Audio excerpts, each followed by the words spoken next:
Good morning. We are continuing to work on this computational model that I've been working on over the last 2 days.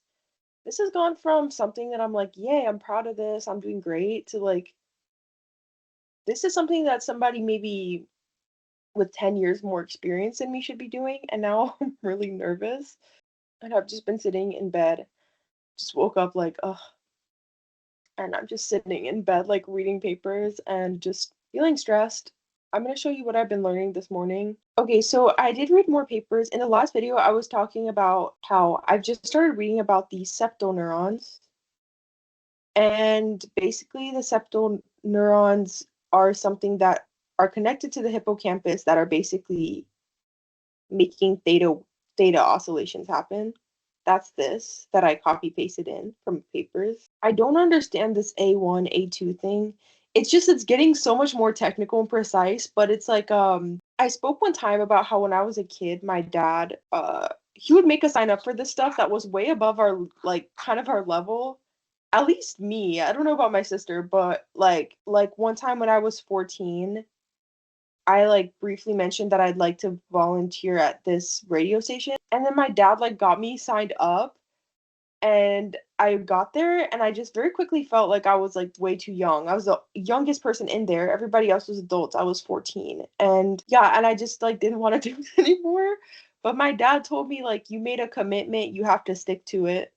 And that was a big thing he would tell us. And yeah, so I persisted and I felt embarrassed and I felt inexperienced, but I learned a lot. And then when I was, yeah, I feel like as I got older through high school, I would be in these places sometimes where I was the youngest, or I just didn't have the same experience that everybody else did. I did production assistant jobs some summers, and I was really the youngest person. Everybody else was they had their bachelor's. My dad was a teacher, but he was very well connected in my city because he did nonprofit work and stuff, and he just is very chatty. So he just knew people that were like, he just knew people. So he asked some of his these people that he knew if I could do an internship at their production company because they did ads and stuff, advertisements. And I said I wanted to do documentaries one day. That was my big thing I wanted to do when I was younger, in high school. And they said yes, which was really nice. So I was a production intern or something. And I felt so out of my element when I would go. They would have me basically go. I mean, I was basically a free production assistant for that summer, um, which is nice because I mean for them, I was it was mutually beneficial because I don't think I was the best one, but definitely production assistants it doesn't hurt, And then I got that experience, but because actually production assistants make kind of good money. I actually got paid the second summer around. But anyways, but yeah, I was very insecure because everybody else that was a production assistant with me, they were in their 20s or even early 30s, and they had gotten their degrees in film, and I was just this random high schooler, and it was very nerve-wracking for me. I constantly felt inadequate and just nervous that I mean, it was very anxiety inducing because I care about doing a good job at what I do. I was very young. And yeah, but I mean, I did it. And then I got hired the next summer as a real production assistant and a production assistant at another place when I had a car, and it was, I was more useful then as well. But yeah, I feel really out of my depth right now. But my dad did teach us, that did stick with me at least. You know, you made a commitment, you got to stick to it. So I did make a commitment to get this project done, and I do have to stick to it, and I do have to finish it. I do feel out of my depth right now, but I made a commitment, so I have to stick to it. So here we are. I'm getting very overwhelmed by the amount of technicality this requires at this point, but yeah. Also, now I have supervisors and stuff. No, I have to do it. I'm not that far off. I'm just, there's a lot more to read and stuff. I'm just this is not, I'm actually a dead beginner. I didn't even get my degree in this at all. At all. I just went in and was F the system. I'm gonna find the reason because I'm stressed and all this stuff. And now here we are. This has been the most insane ride of my life. Like, I feel like I'm just like hanging on for dear life, and this project has just been like this crazy windy bumpy road. And I mean, I've committed at each and every point, so I'm here now, so I have to keep going. But I'm genuinely like a dead beginner, like haven't learned this in school, so it's been kind of insane. It's been helpful to be in my master's program now because then I did take a bit of like a beginner neuroscience class, and I think that helped me navigate certain elements even better than I was before. But this was not taught in our classes, so I mean, this is incredibly niche at this point. So I'm just really nervous and just getting like kind of bogged down in just the amount of technical information that I now need to learn. But we're just gonna take it one step at a time and just hope for the best. Never in my life would I I'm like, now this is looking like a real scientific discovery of some kind. I'm gonna be honest. Like, I feel like once it switched into this, I'm like, I feel like now I'm discovering something maybe, or not discovering, at least putting it together in like a unique and necessary way. Because before it was just like, it felt even more beginner, but now it's feeling like I'm actually doing something kind of important, and I don't have the experience. Let this be your sign to go do something you have no experience in and have full confidence that it'll work out, because I'm like, what is happening right now? I'm very nervous. At this point, I'm gonna use ChatGPT to help me understand some terminology. But when it comes to certain things, I'm not going to take ChatGPT too much at face value because I don't think this is a very measured relationship. So, for example, this right here, I don't know how measured this relationship is. It's kind of going against what I learned in papers, because he was saying that if in intense or chronic stress, if there's high norepinephrine, I keep forgetting how to say it, basically ACH release is reduced or dysregulated. But that goes against what I actually saw in, I mean, sort of against what I saw on paper. So right now, I'm gonna take this with a grain of salt, and yeah, I'm actually incredibly overwhelmed. Yeah, this whole project has just required me to be like, take it one step at a time. I don't know everything, but I'm just gonna take it one step at a time, learn one thing at a time.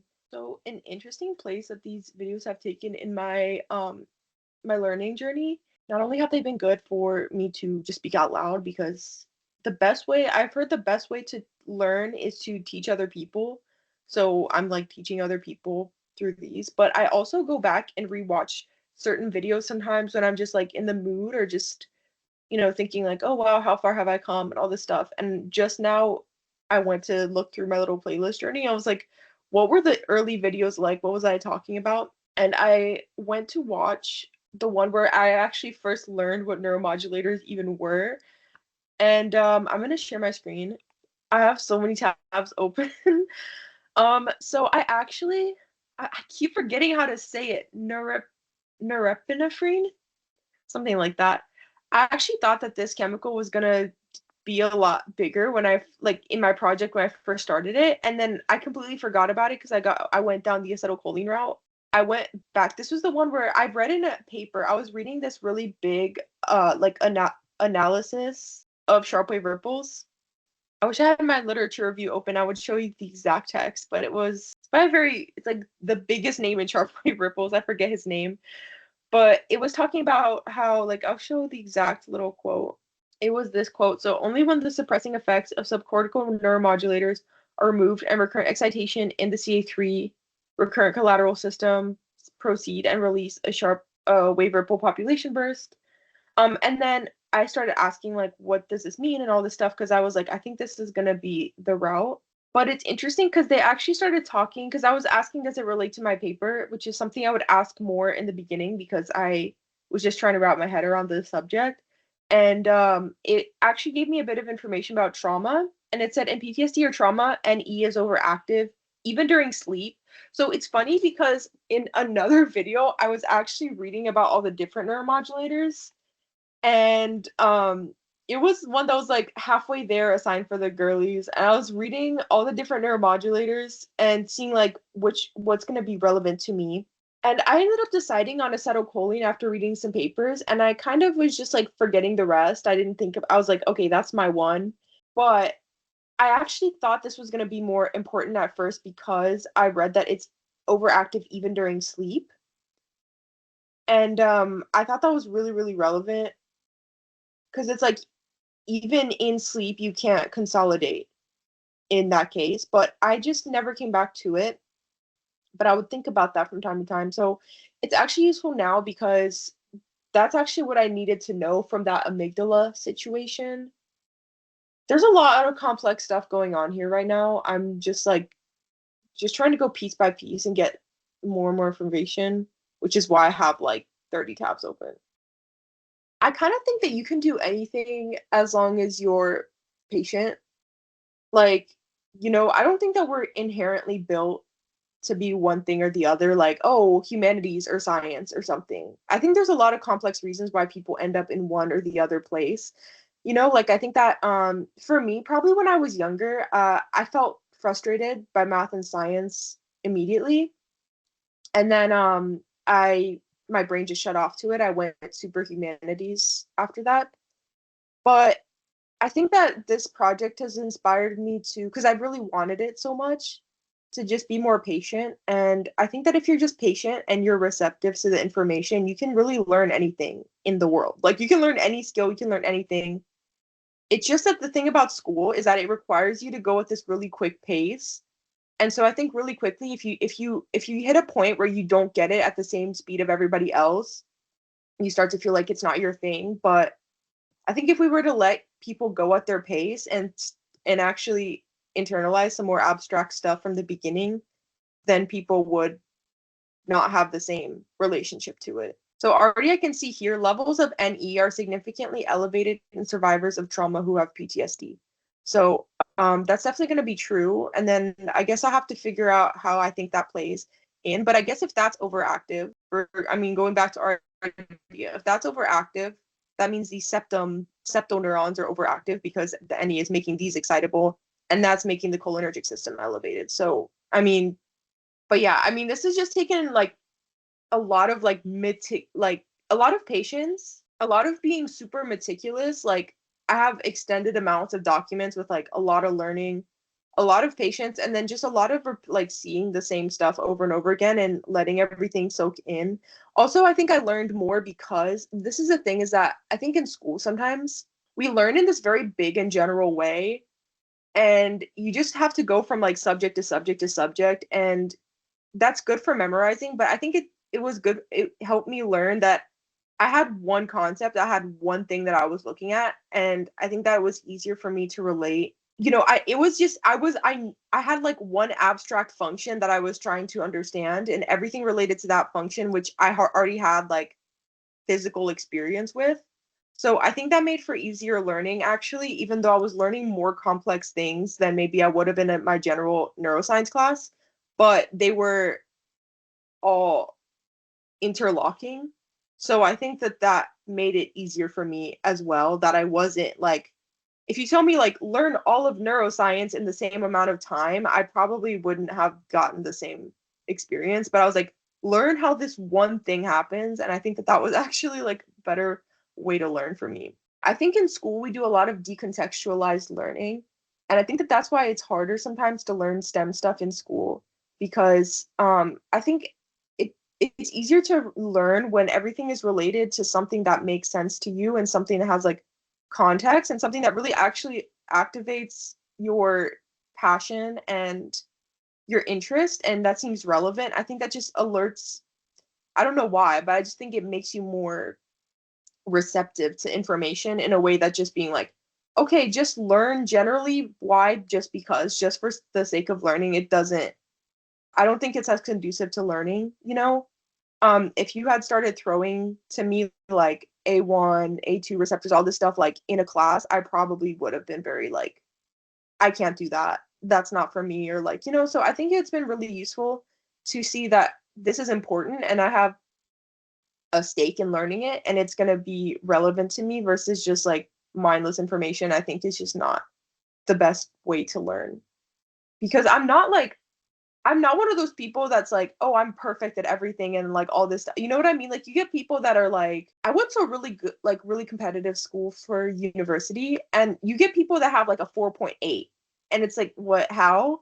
I was not a 4.8 student. I had like a 3.6 by the end of I had like a good GPA. But you get some people that they're just like these super mega, like, generalized learners and all this stuff, and they just can do it like that. That's not me. I'm gonna be honest. But I feel like I could pull out like something really good out of myself when it was relevant to me, and like I could do it by myself without the pressure of school, and I could be patient with myself and give myself as much time as I needed to learn each thing, spend more time with this or that thing.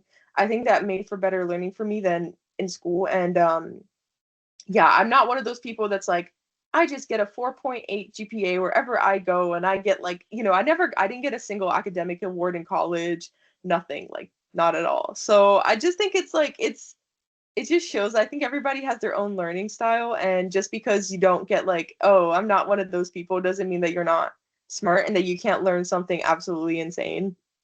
If it's, I think it's just about unlocking that for yourself in your own life. Everybody's going to have passion for their thing. And also some people are like, some people did horrible at school, but they're great in business, and you don't learn business in high school or anything. You know what I mean?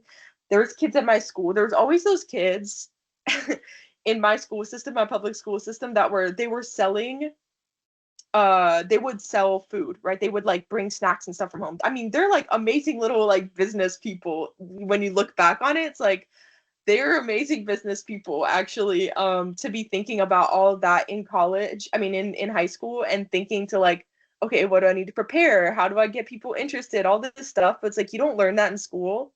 And I think just because people aren't good at one thing doesn't mean there's not going to be something that unlocks for you later in life that you're just absolutely passionate about, and that just really strikes your interest, and that's going to really like pick you up in like a different way, and I think everybody just has their thing, and I think we're so focused sometimes on like, do you do this really linear learning in school and get amazing grades? That makes you like the best student in the world. It's like, or the best learner, the smartest person, the most capable person, and that's just not the case at all.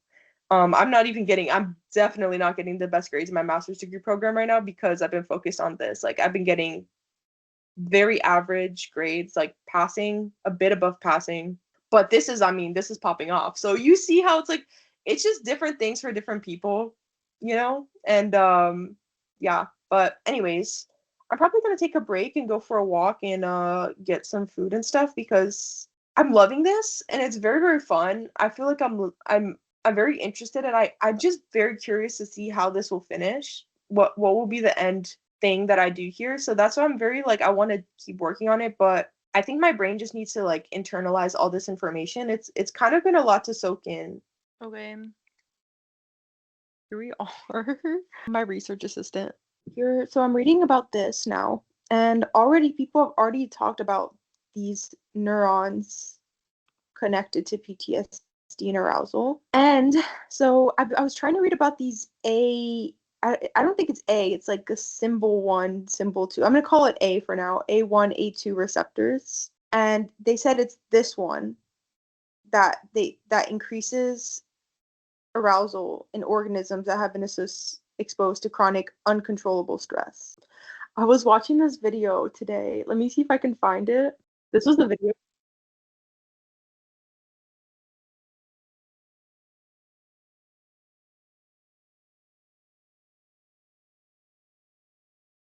Basically, the dog like ran into a glass door at one point, and so even though the door is open, it's like trying to figure out whether the door is still there. And I've been kind of feeling that way about this project because I'm like, this is right, this is working. It's taken a lot of hard work, but it's working. I'm like, oh, like this is actually working out for me. What I think just keeps getting me shook. Science is so funny because it's like all the information is there. It just takes someone who's interested in something specific. Because especially in this case, because I'm just making like a model, but it's like all this information was here, and yet like there's this massive controversy, and it's like, how does that work and all this stuff. It's like it's just kind of funny because the info is like everything that I'm reading, it's like there's already so much backing. Now I'm getting kind of excited to talk about this association thing. It's about to be like freaking slam dunk. That's the energy I want to be in at the end. Like, yes. I'm actually hyped to talk about like the whole controversy and everything. Be like, in your freaking face. Just kidding. In your face fantasy model, just kidding. Now it's like, oh yeah, look at all this research that I found that has already been here for a long time. There you freaking go. Like, because there's so much information already that people keep linking with PTSD, but nobody has done it with dissociative amnesia. It's about to be my slam dunk moment. It's not even slam dunk to that. It's like slam dunk misogyny, I feel like I have like a basketball in my hand and it's like on fire and I'm like flying through the air and I'm about to dunk that basketball into the hoop, you get me? And there's like dramatic music playing in the background and I'm about to like, yeah. I hope that this can be a protective factor. Yeah, a protective factor for people with for children and for people who like could potentially go through sexual abuse. I hope that one day everybody knows like this information and it's like screw you. All that like all those idiots that do horrible and disgusting things behind closed doors. It's like I don't know how to verbalize it, but it's like yeah, we can see you now. We know how it works. We know why people forget. We know why your children didn't remember till they were adults. Like all this stuff, like, I just hope this can be a protective factor. It's like, where there's like everything is happening in the dark. Well, I hope this sheds some light on it and just really like sheds like a strong, glaring and embarrassing light. Yeah. And I think that the sort of like, oh, is it real stuff is just it perpetuates the sort of lack of protection that people who go through that experience have.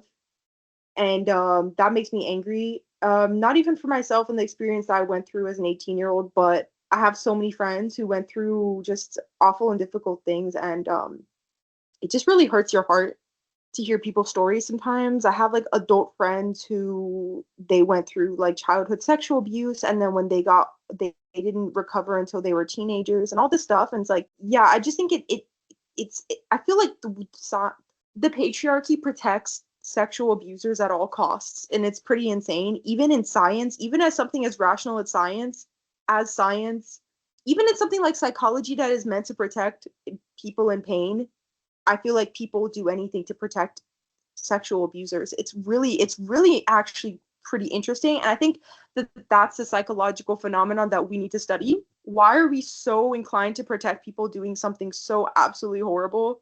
And why is there so much hesitance to face that issue as a society? Why? Like, why is there so much anxiety, right? About like actually facing that head on and really doing something for it. That's the psychology I want to know, not busted psychology trying to make survivors seem insane, right? What is that about? And it's not that I think that the people are doing it who are really like people go all in, like people have developed entire careers founded around protecting the idea of the that people who have these types of disorders are fantasy prone, like literally full-blown careers centered around it. Like it's interesting. I could go so into it, but it's pretty fascinating and I think it's pretty strange, and I just think it's so bizarre, but obviously it perpetuates this idea that we've had as a society as well, that people who have these kinds of experiences, like they don't know what they're talking about, all these different things, right? And it's funny because obviously I don't think the people who are making the science are like, it's not like a guilt thing. You know what I mean? It's like, what are they hiding situation? And that's what makes it even more fascinating. And it's because what makes it even more fascinating is that people who aren't doing it per se will strongly support people who do it in a roundabout way in all sorts of different situations, right? It's pretty insane how people, like even within families, right? Well, they would rather support a family member who did do it than to support a child speaking out, right? And the psychology of sexual abuse is absolutely, that's what we need to be studying genuinely. Like what is our inclination to support? What is our inclination to support sexual abusers? Why do we have such an inclination towards supporting sexual abusers? What is the pull, right? When it's something so absolutely horrible. It happens everywhere. It happens with celebrities. It happens with, all these different people where there'll be continuous stories of people saying this happened, this happened, this happened. And then you get this backlash of people who just don't want to face it. They don't want to accept it. They want to cover it up and all this stuff. And it's like, Why?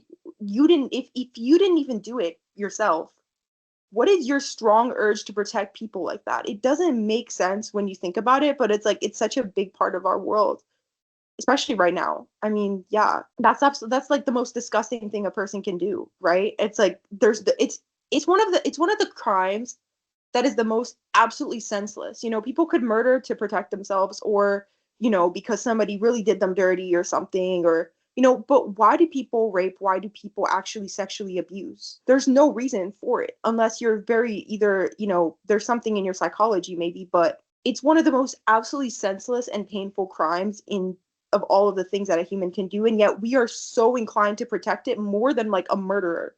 I feel like more than like serial killers or something. Like, you know what I mean? Like we want to protect we protect the space that those people fill so deeply in all sorts of places. And it makes it's so bizarre how strongly our system wants to protect sexual abuse when we could face it and we could actually diminish the issue. And yet we won't. It's really strange. Even in science, even in psychology. I even think about this in the context of my old alma mater. This was the most disappointing and disgusting thing I'd ever heard in my life that I heard after I graduated. And I was like, wow. So basically, at their hospital, it's a very well esteemed hospital, they had a gynecologist, a male gynecologist, who was sexually abusing his patients. I'll put the information below for people to read. He was sexually abusing his patients, and they were just getting up. They started to get complaints and complaints. This is over a course of 20 years. Okay. They got complaints about him and his abuse. He even went to prison, or like he was arrested. 3 days later, he was allowed to come back to work. And rather than hearing, so they heard all these stories of these victims over the course of this 20-year period, rather than firing the man, they literally continue to let him to work and covered up and covered up and covered up the cases. And all of finally, after a very, very long time, like literal decades, he was finally I don't know, he was finally tried for it. And it was a massive case. And he had at that point accumulated over 500 victims of sexual abuse, medical abuse. And it's rather than curing the complaints and actually firing the person, they continue to keep him on. And it's when you think about it, it's like you could easily hire a new gynecologist. You could easily hire a new gynecologist in a heartbeat. After like one, two people, you could be like, oh wow, immediately fired. We're so sorry, one or two people. We're hiring a new gynecologist, right? There's countless talented gynecologists in the world. Instead, they covered it up and covered it up until hundreds of victims were accumulated. And it just really makes you think the depths that people go to protect abusers institutionally is insane, because it's like it's to the degree that they themselves will be harmed. Like you are causing immense harm to yourself, your reputation as an institution. You would rather take that risk than to simply fire one person. And that's the kind of level that I think the lanes that people go to protect sexual abuse and to protect abusers, it's like it needs to be psychologically studied. What is the psychology behind that? That we would rather protect and stuff up and cover at any cost rather than to face one person, rather than to face one mistake and to actually cut the problem off at the root. We would rather keep stuffing it under the rug, right? And to let people continue to be hurt. In every situation I've seen with sexual abuse, think Epstein files, everything, you would rather keep abusers in the government than to be like, let's cut our losses quick and get sexual abusers out of the government, get people that aren't sexually abusing people into the government. You would rather keep sexual abusers in the government.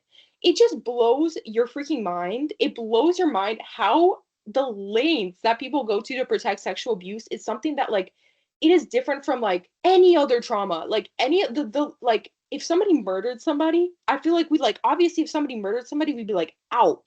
But the lanes that we go to protect sexual abuse, when sexual abuse is one of the absolute most senseless, traumatizing, and disgusting traumas like that you can inflict on a person, is to just inflict that sexual abuse on them, but we won't face it.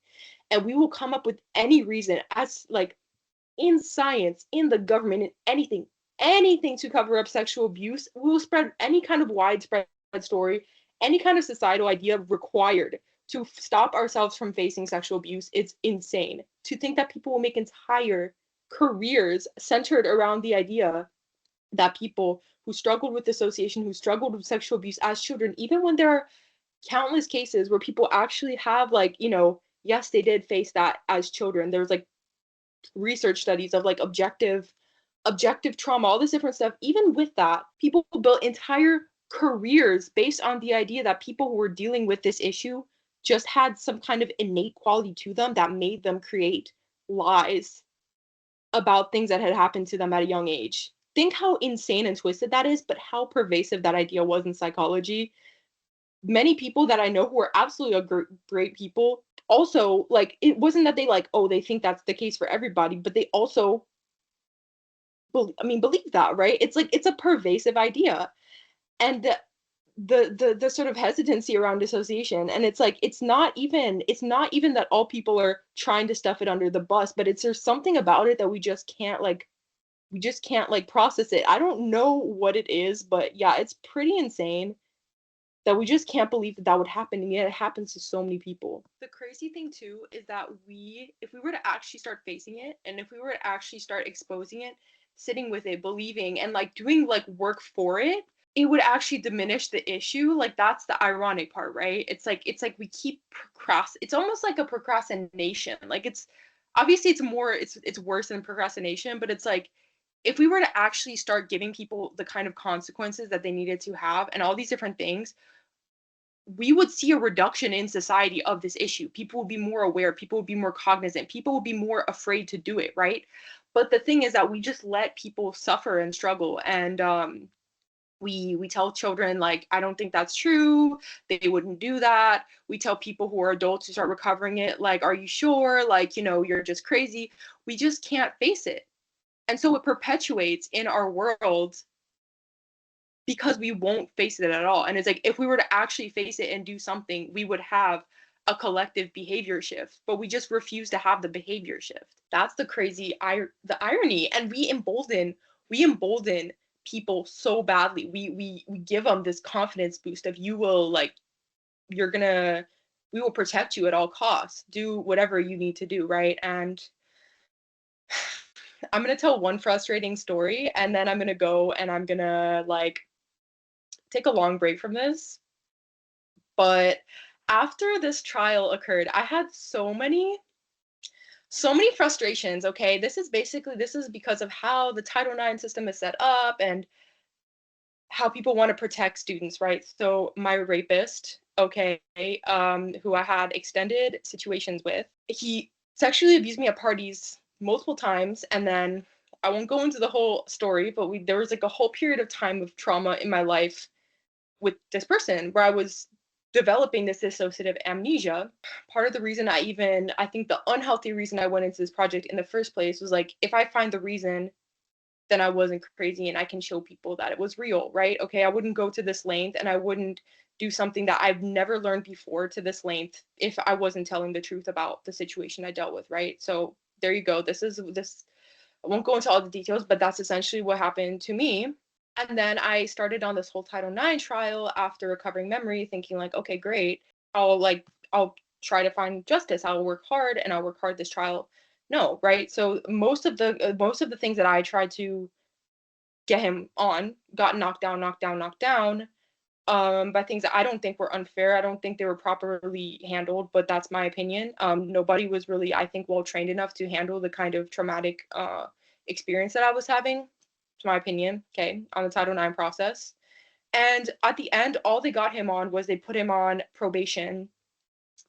academic probation for sexual assault, because they did show on that one, at least there was enough evidence, whatever, he did sexually assault me. Okay, so they were able to agree on that one at the very least. And then the other ones, lots of complex situations there, but okay, they weren't able they didn't try him on it, or like he didn't get a punishment for the other stuff that I was able to talk about, right? So he got that slap on the wrist. What does it mean to get on academic probation? Okay.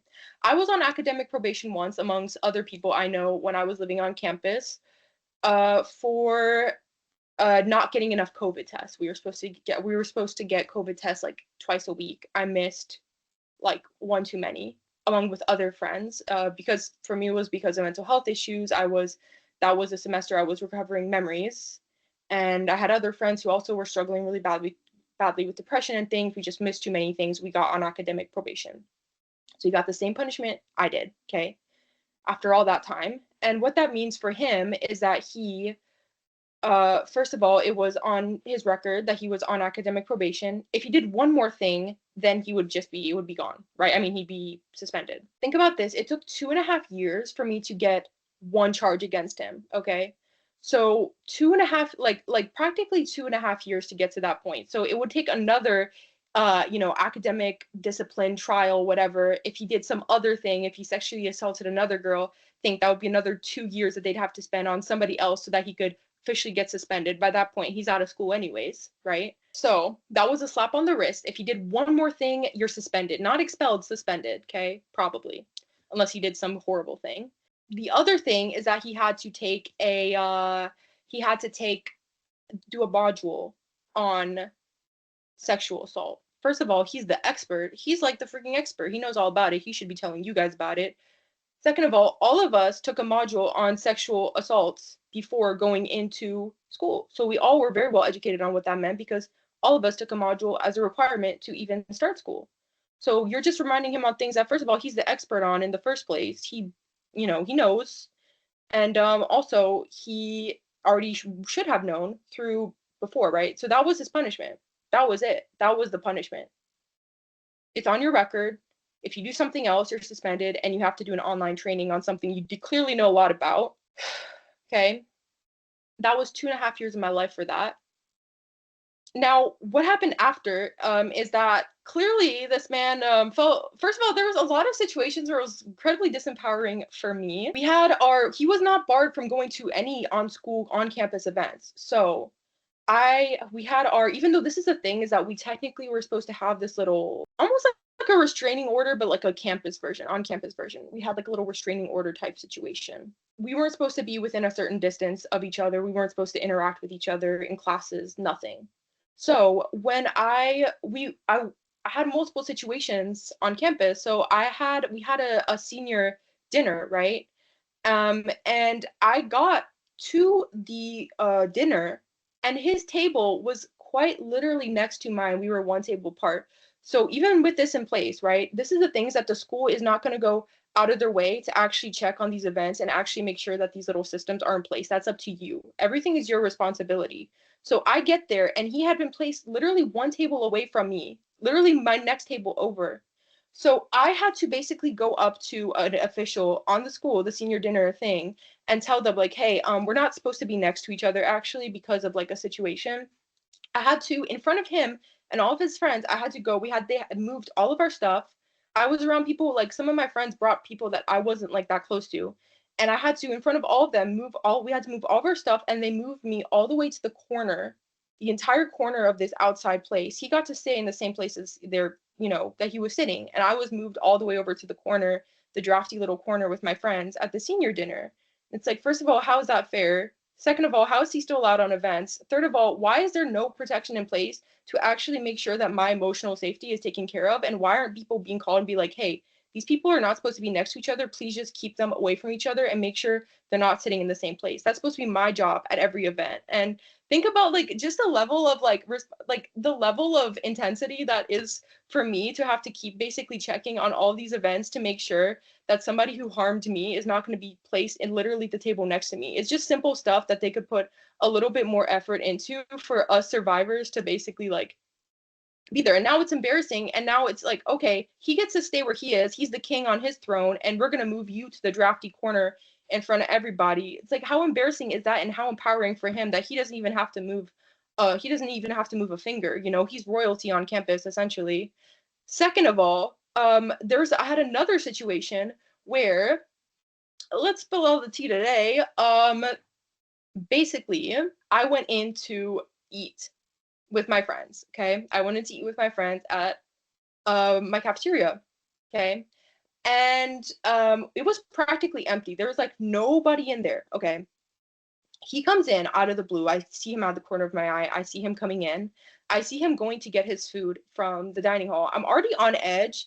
But, my thinking is like, hey, I'm not going to be constantly, bowing to this guy and giving him all the space on campus. I'm a student too. I get my space. I'm not going to move my place with my friends. I'd rather sit here and be triggered. But, like, F you, screw you. I'm not moving.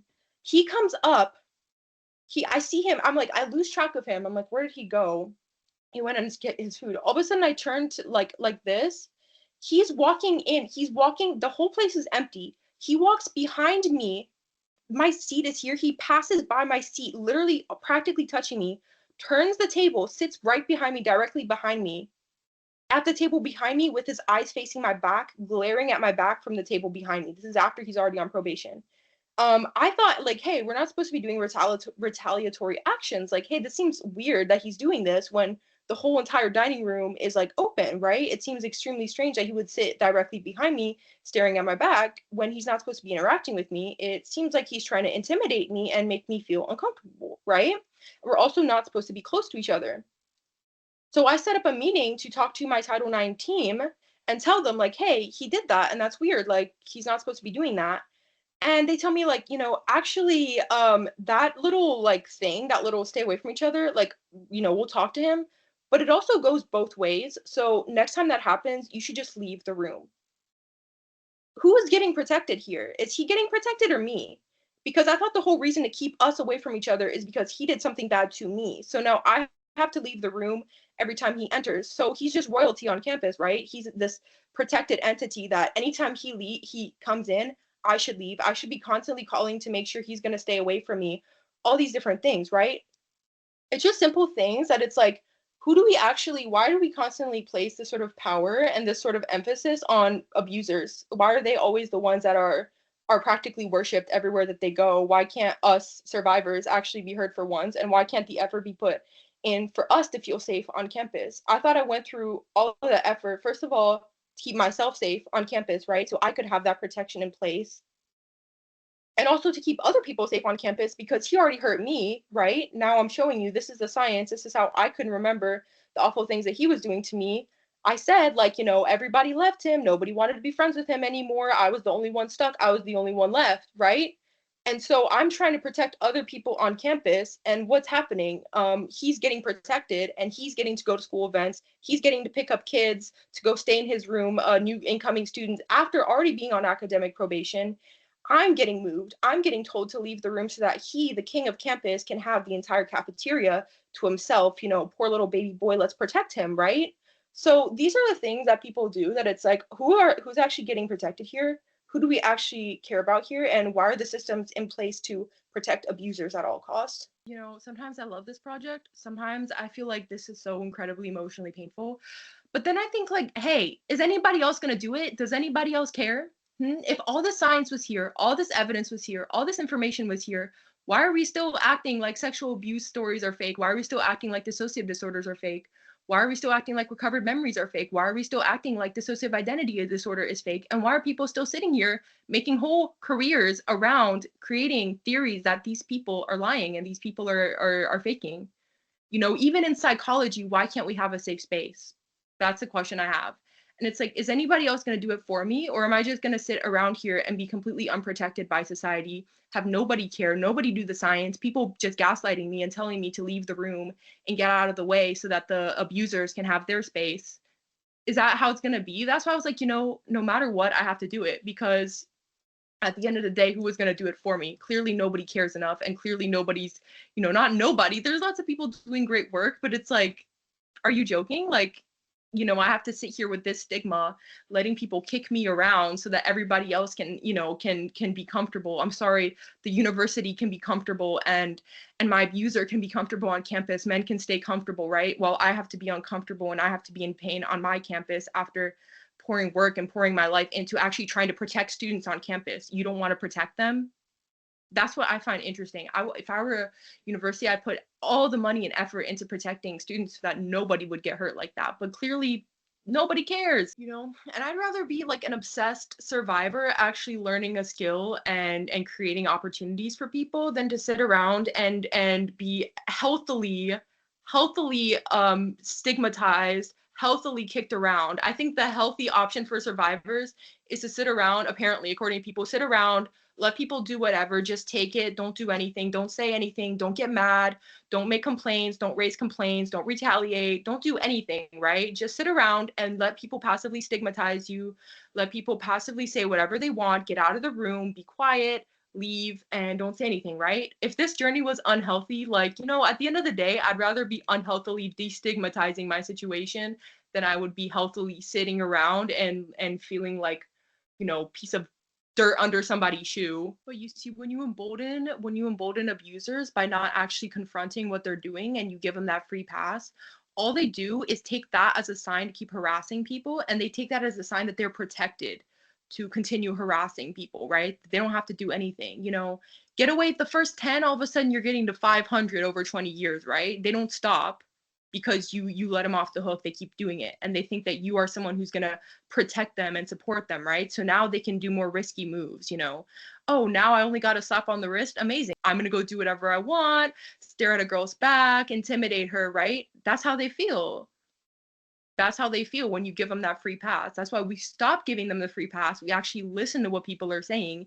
We actually confront it so that people don't feel emboldened to keep doing the same thing over and over again. Good morning. Today's a very serious work day because I have my first meeting, like official meeting with my supervisor tomorrow. And I really want us to be focused on the method section. I don't want to be talking about like the mechanics of this whole thing. So that's why today what we're going to be doing is two things. First, in the morning, I'm going to work on fixing up some parts of my paper that I think could use like some cutting down or that could sound better.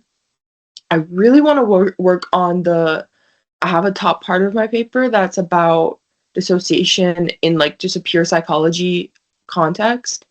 And I would really like to fix that one up because I think I'll be in a new space with the paper once I feel like that's done and I don't have to work on it anymore. And then I think I'm going to spend the morning on that.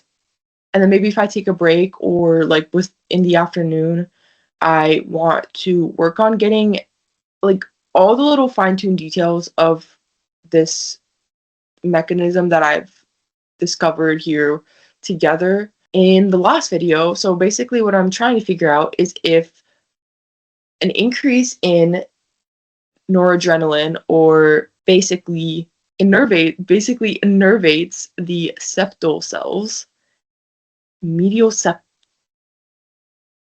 cells, and then makes it more likely post-trauma that the system, the entire the hippocampus makes it more likely that the brain will enter theta waves because of interactions between the medial septum and the hippocampus, which create theta oscillations together. And if that sensitivity minimizes the chances of the entire system to enter consolidation mode. Yes, that took a lot of work. Basically, that's my theory.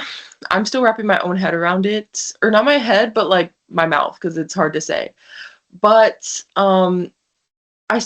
yesterday I basically confirmed. Right now I'm just confirming things. So I confirmed, yes, that the NE is like very fine, like very, very, it has a very like specific, strong connection to the way that the medial septum works. And yes, the medial septum and the entire septum basically works with the hippocampus to create theta oscillations through the cholinergic system through acetylcholine. Yes, that's right. Okay, so basically I'm just trying to fine tune all of the details and just be like, okay, yes. So we figured out that the NE or noradrenaline, which I just learned in the last video, are the same thing. Basically, it works with the medial septum. Okay, So what exactly is happening and what conditions, and the conditions that I care about, what's happening in the medial septum? Let's confirm that today, not immediately because I want to work on my paper in the morning, but that's what I'm trying to confirm today. I just want to confirm that like everything is like following all the dots. So we already have the septum, medial septum to the hippocampus, like good to go. Acetylcholine and makes theta oscillations. Next, we have, so, it's just falling down that line. And we already have that the amygdala triggers the locus coeruleus to release norepinephrine, noradrenaline, and that basically makes the system like more roused. Okay. So yeah, it's just that one little piece that we're like, what's going on here? And that's the missing information. Yes, I also wanted to talk today. These have been my personal project diary, and it's an interesting time in the world. It's I think we can agree on that. Even if we can't agree on anything else, I think we can agree that it's a very interesting time in the world, to put it much lighter than it should be. And yes, ICE has now murdered 2 people in cold blood. Now publicly executed a second person. And then we have the regime, the current white supremacy regime over here, Christian nationalist regime in the US, making, I'm going to try to put them on screen. Now they're basically making all the ICE posters reference and emulate Nazi like imagery and Nazi phrases. It's really insane because it's like they're not even trying to cover it at all. Like they're not even trying to hide it. And what I find pretty fascinating is that, well, I guess Christian nationalists love Nazis, but the average person sees Nazis as like the supervillains that they were, right? They were obviously supervillains, and it's pretty interesting how they're just outwardly admitting to being supervillains, which is pretty interesting. I don't know. I don't even know what to say. To be honest, I don't know how to even verbalize the emotions that I feel. There's a lot to think about here. I think what I will just keep saying in every single video, this is just the theme of my YouTube as well, and the theme of any political video I'll make, and white supremacy immediately. White supremacy is like the root of evil in pretty much every major sort of issue that we've had in the, like, a good chunk of world's issues that we've had. Like, white supremacy has been such a root. Right now, the current, maybe this is controversial, but I definitely, the way that we interact with the conflicts in the Gaza Strip, I mean the genocide in the Gaza Strip, obviously that there's white supremacy rooting that too, I think, because I was watching an Anthony Bourdain episode of Israel and Palestine. He went to visit, and I mean they were literally leaving graffiti about hating Arabs and all these different things. And I think it's pretty obvious that people being like, the government would rather have more white people overtaking an Arab country and killing off brown people than anything. We have whatever this entire regime, the most pathetic regime in the world, going in the US, and obviously that's entirely rooted in white supremacy. I think the more the imagery comes out, the more clear it is that this entire thing is obviously, I mean, I knew from the get-go, but I think it's pretty obvious that this is a whole, they want to create like this white rulership, and I think that's the reason that a lot of people voted. And I definitely feel like white supremacy is the root of much evil in the world. It's weird. As a white person, I don't need that. I don't need white supremacy. You know why? Because I have a good self-esteem and I like myself. So why would I care what my skin color says about anything? It's all fake. It doesn't mean much anything at all. There's no elements to it for me to attach to. I spoke about all this in my video up here. I'm gonna link it. It means absolutely nothing. I'm sorry. And if you think that your whiteness is like what you need to basically be on top, I'm gonna link another video I made up here. If that's what you feel like is like a determining factor of why you should be like, you know, why you are supreme, you are insecure. I'm going to tell you that for a fact. You do not think you don't think that you are strong enough to actually succeed in the world on your own skills. You don't see yourself as intelligent. You don't, you know, that's the irony of white supremacy, is that you need that system so bad because you don't actually like yourself and you don't actually think that you're capable of surviving in the world, and you are so insecure that you need to make up a fake thing for you to feel good about yourself instead of actually looking at real things. I like real things about myself, like my intelligence. I'm a good scientist now, it seems. I'm a kind person. You know, all these different things. I'm like, I like that stuff about me, so I don't need to look at my skin color as some marker of anything. It means nothing to me. I could be orange. I could be, actually, we already have one orange person. We don't need more. I could be green. I would feel exactly the same about myself. Okay? It means zero to me. But clearly, for a large group of very insecure individuals in the world, they don't feel like they're enough, and so they feel like they have to indulge in that. And yeah, I don't personally need white supremacy because I like myself, so I'm gonna keep fighting to against it because I feel like it has harmed me more than most. You know, it's not. I am protected still, and yet of all the systems, I still feel like I feel like white supremacy harms me too. That's why I go against it, because it means that we have to end up in dictatorships like this. We have to end up with Nazis in the government, all these different things, because white supremacy still exists, right? So I'm being harmed by white supremacy as a white person, and other non-white people are the most harmed. But we white people are most definitely harmed too. Us light-skinned people are harmed by the fact that this kind of behavior persists in the world, and we have to live with it because we don't fight against white supremacy enough, and because we don't speak out against the privilege enough. The privilege is not worth a dictatorship. Nothing about white privilege is worth the kind of fear and anxiety of knowing that, look, they're killing white people now. Bro, the last two people the people that ISIS killed they haven't even been Hispanic. They have been full on straight up white, okay? So if there's anything that you need to show you that white supremacy has zero like benefit to you either, please look at that. They're killing white people too for the sake of white supremacy. They would kill anybody for white supremacy, because white supremacy is not even about, we lower class, middle class white people, we only get a benefit because it makes sure that those upper class people stay getting a benefit. Straight up. Okay, they give it to us so that we stay quiet about it and we're chill with it. Okay, they want to keep the power for sure, and that's why they let us have that. That's why they give it to us a little bit. But the minute, like, this is all in the text that I was reading, okay, they don't care about us. They do not care about us. That's why they'll kill us in cold blood on the street in front of everybody.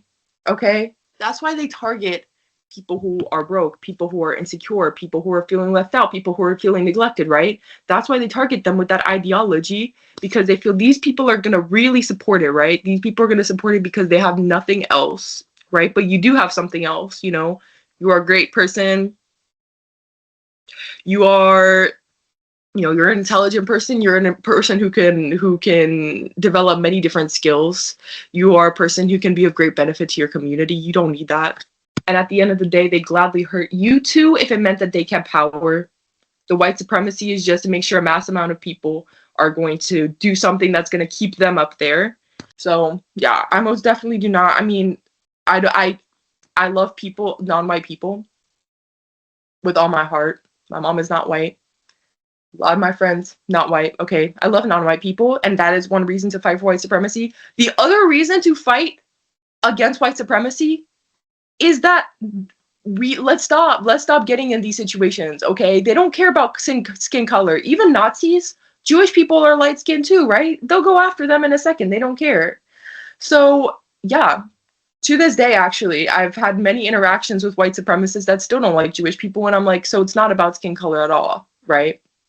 Anyways, we are harmed too. We are 100% harmed too. And I'll definitely keep fighting hard against white supremacy if it means that not only people I love are safe, but also I'm safe. What the heck? And then just about every environment where we let white supremacy pass, even the small bits, okay? Even the little pieces, even just a thing that, like, you know, the microaggressions, the little stuff, right? this is always going to be the end of it. Okay, this is always going to be the goal. This is what white supremacy wants, is this exact environment that we're in, right? This is always the goal. An authoritarian sort of government that supports white people but also kills white people, huh? This is always the end goal. Okay, that's why we saw World War II. That's what we're seeing now. Okay, always the goal of white supremacy is this. Okay, so I think that as white people, we need to remember that. Okay, as light-skinned people, we need to remember that. You know, when you're thinking like, you know, what's the point? I'm not gonna go read, I'm too lazy. Oh, people are too sensitive. Just know that the more you let it linger, this is the result, right? Because it was under the surface. It was bubbling up under the surface. All the little the tiny pieces that you're just like, well, it doesn't really matter. Like, it's just one thing. Somebody's just getting sensitive about it. This is the result, okay? Because those things are just the tip of the iceberg, right? So if you're still seeing the tip of the iceberg is too big. So yes, that's the important thing.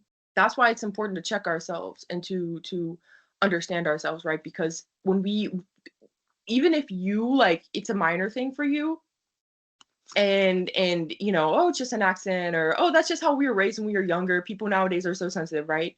You are making a space for somebody who is even more deeply attached and more in this direction, that you think, well, that's not me.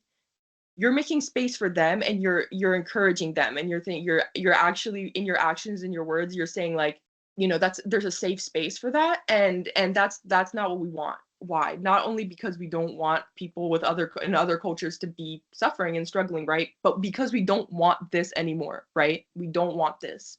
Not at all. So that's the benefit of you actually looking and being like, hey, you know, if people are telling me that I'm hurting them and they're not from my group, and they're feeling upset, maybe let me check myself, let me think about it, let me make sure other people don't say it. If you hear other people say it and you're like, I don't feel like saying anything at all, you're contributing to this, because you're making a safe space. It comes bubbling up from under the surface, right? And the more of a safe space it's had, the stronger it is and the deeper it is, right? So you weaken it by you not being a problem and you going after people saying those kinds of things in your community, right? And you go after it in yourself first. That's the thing, is we should all turn inwards first and see, what are we still upholding? What are we still saying? What are we still doing? What kind of mentalities do we have? I catch myself all the time. I still, like, and I care so much. Everybody internalizes it. I mean, everybody internalizes negativity towards each other, right? But it's super worth it to go in and be like, what am I still carrying? Because the less you're carrying and the more you let it go, the lighter it's going to get for everybody. And the less likely we are to have this in the future. And when it does pop up, the less likely people are to support it, and the more frustrated we will be by it, right? Because obviously, whatever happened in World War II, whatever system of white supremacy and white nationalism, it's still here, exactly the same. That's why they're using the same, that's why it's all those neo-Nazi rallies, right? That's why it's still, they're still using the imagery, because that white supremacy mentality is still persisting inside a lot of people. But you don't have to hold it. And that's the cool thing about you going inwards and being like, hey, wait a minute, let me call myself out even more and call out people around me even more, is that we start to actually let it go. So that's the importance. Because white supremacy, if you're looking and you're saying, like, what's going on, like, I hate what's going on in Palestine, I hate what's going on in the US, I hate what's going on with Trump and the dictatorship and all these different things, start to turn inwards. It's a small step, but it'll radiate. Start to turn inwards and see, what are you still carrying that's aligned with those systems, right? And we can all start to let the system go together. And then next, because I'm not trying to act like that's going to make it, it's never going to come back. But every time it comes back, it can upset us even more, right? And we can have even more of a pushback against it and know what to do even more next time if we turn inwards first and say, wait a minute, let me stop pointing fingers still, please, but also, what are we carrying, right? All right, so I went ahead and edited these videos together. They were actually meant to be multiple different ones, but I just thought they fit kind of neatly together, and yeah.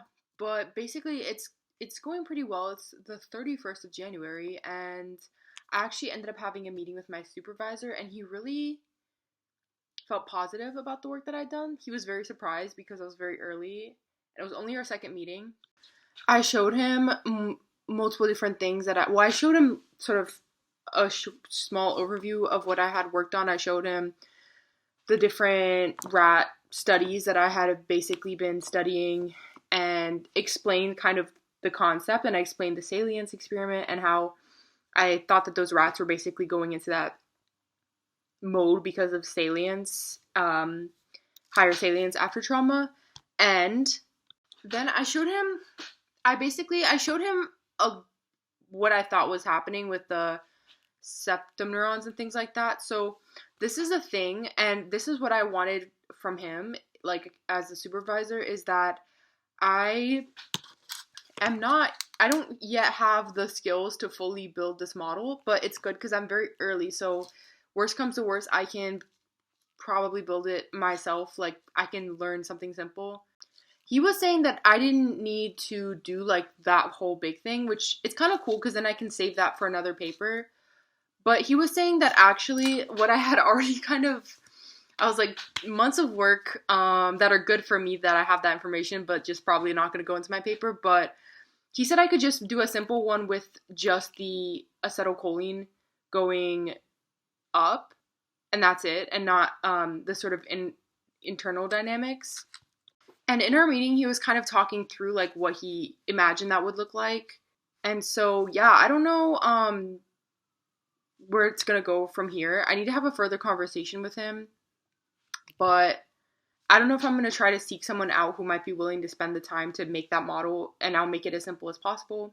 Or I have time. I mean, it's not due until August, and I learned all this, so I feel like if I needed to, I could figure out how to do something very, very simple with like good assistance, you know? But the final paper for this is probably going to end up being more of like a pared down version with just the acetylcholine going up.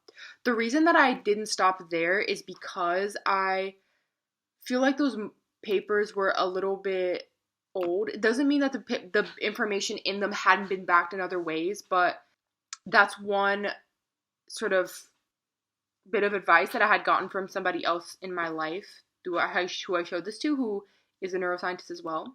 And the reason I kept going as well to try to figure out why this was happening is because I was worried that I guess I was worried it wasn't convincing enough. And also I was trying to figure out how do I actually run that model and what would that look like and everything. And I was like, why is this happening? I think that was the thing I was trying to figure out so that I could kind of draft up an idea. Is like, why is this happening in the first place? Why is the acetylcholine going up after? Because they hadn't figured out in the papers exactly why. But the good thing is that I can probably explain my theory in my literature review and also in my discussion section, and then just simplify. But I thought it was kind of funny because I was like, I finished this months and months and months ago now. You know, I already even ran my own like bad models. If only I could use those and then save everybody the trouble. But I was like, I was already done like quite literally months ago. It's just that the model needs to be built. You know, and I was sitting here running like, you know, going like crazy, like wild goose chase energy to try to figure out like, how do I build this? But it's good because I got something else out of it, which is that idea. And I did more reading and I do feel really good about that. So in the future, you know, PhD program, whatever, I can run that model. And I also have other things that probably won't get included at all that I also could do, like the synaptic tagging. I really want to do one where it's like, there's the arousal, and then the arousal goes like, oh, if it goes up medium, there's not that much like late LTP, but if it goes up, you know, I have like I was like, I got so much research out of this. So it was a very fruitful experience. I considered also just about this video, the reason it didn't get posted earlier is because I wasn't sure if I wanted to talk about my experience and like, you know, being a survivor and stuff. And I was like, do I want to post it? But I ended up thinking like, you know, again, I think survivors are taught not to make a fuss and be quiet. And I feel like of all people on earth, I feel like we need to make a fuss more often than we do. And I feel like people should make more of a fuss about the treatment that survivors get, because it shouldn't persist. And I think when we cover it up or we ignore it or whatever, like, you know, it encourages people to keep it on the down low. And sometimes I just have to encourage myself to speak because it's just not fair. I think it's dumb. And yeah, I just think that we often kind of tell survivors to stuff it down, and it's like, you know, it's like, oh, you don't want to embarrass anybody, you know, anything. The last thing that I thought was going to happen to me when I started college was that this was going to happen to me and that I was going to develop this relationship to an institution and to people, you know.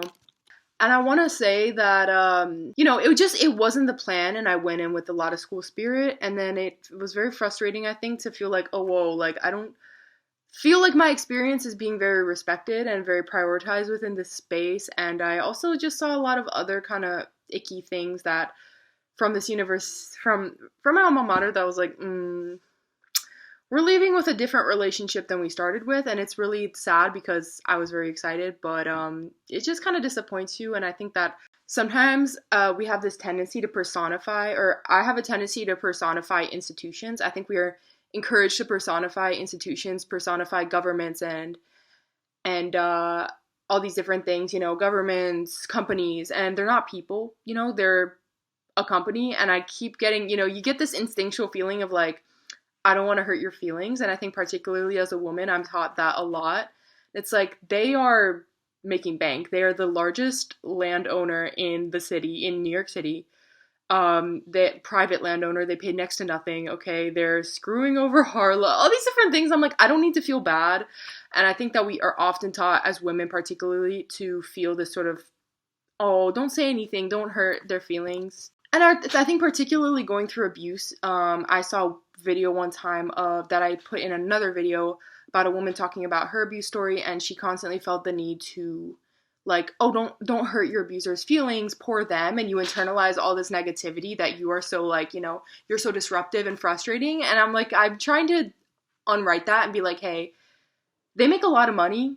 They can do better. They can hire people who are trauma informed, first of all, for sure, to run their stuff and train people well to actually understand trauma. They can bring in experts. Okay, they can put money in to have people actually calling up the school events and be like, hey, these people can't be near each other. And you know what? I understand as well that there are also some intricacies of how the Title IX process works, but I think that it was just like, I think it's very disappointing, the lack of responsibility that my university took over my experience as a survivor. It felt like, hey, like, we don't really care. It's not really that important to us. And it's like, I'm having a really dark experience. And it's very traumatizing and difficult, all these things. It's like, you have the money to take ownership over that, and you have the money to create a better space and to create a better environment. And you also can, like, put your own rules in that show that you care, and you don't just always have to follow, like, you know, it's like you can go above and beyond, and you have the money of all places in the world to go above and beyond when it comes to this type of situation.